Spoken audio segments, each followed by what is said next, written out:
Впервые в Кыргызстане начинается строительство футбольной академии «Барселона», которая станет колыбелью для восходящих футболистов со всей Центральной Азии.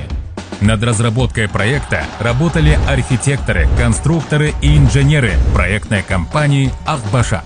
Данный комплекс состоит из футбольной академии с открытым и крытым тренировочными полями, стадион на 10 тысяч зрительских мест, оснащенный современным оборудованием и высококачественным игровым полем, а также отель и бизнес-центр класса А+, общеобразовательная школа на 1500 учеников, современный детский сад, торгово-развлекательный комплекс, а также жилой квартал со своим индустриальным парком, где люди могут насладиться приятной прогулкой и свежим воздухом.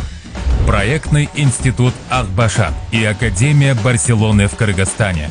Мы воплощаем мечты в реальность.